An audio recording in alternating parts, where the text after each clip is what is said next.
পশ্চিমবঙ্গ বিধানসভার পর লোকসভাতেও ভাঙন ধরবে টিএমসিতে প্রথমেই বলেছিলেন সুখেন্দু শেখর রায়। তারপর তিনি রাজ্যসভাতে যেদিন পদত্যাগ করলেন পরশু, তিনি বললেন রাজ্যসভাতেও ভাঙন ধরবে, এবং সেটাই আমরা দেখতে পাচ্ছি। একদিকে লোকসভায় 20 জন থেকে বেশি সাংসদরা মিটিং করছেন, সই করছেন তারা সেপারেট ব্লক করার জন্য।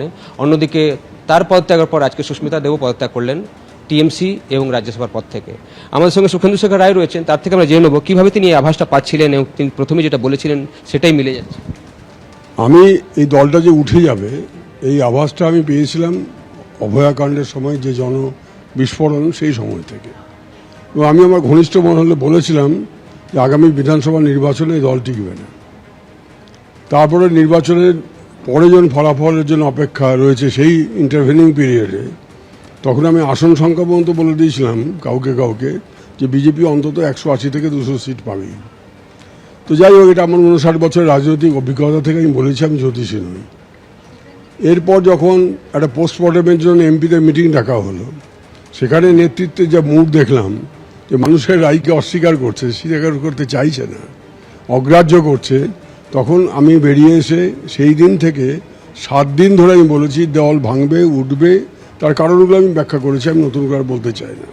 লোকসভা আপনার কি মনে হচ্ছে এখন যখন 20 জন থেকে বেশি সাংসদ চলে যাচ্ছেন, এখন ইঙ্গিত আমি পাচ্ছি কি আরও কয়েকজন সাংসদ সেই গুটের দিকে যাচ্ছেন, তারা কি, আপনি as a student of politics কি মনে করছেন, বা যা কথা হয়েছে আপনাদের কি হতে পারে লোকসভা? ওই 2-1টা যারা চাকর বাকর, সেই 2-1টা চাকর বাকর ছাড়া সবাই চলে যাবে। কারণ প্রত্যেকের সঙ্গে দুর্ব্যবহার করা হচ্ছে দিনের পর দিন। লোকসভায় সেপারেট ব্লক ওরা করেছে বা করতে চলেছে, শুনছি যে স্পিকারকে চিঠি দিয়েছেন ওরা।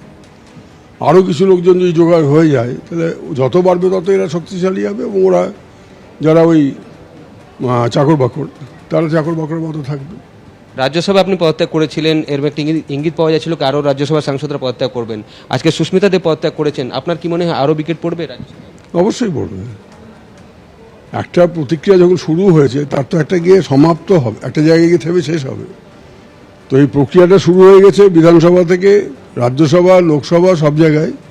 এবং রাজ্যসভাতে আরও কিছু লোক পদত্যাগ করবেন।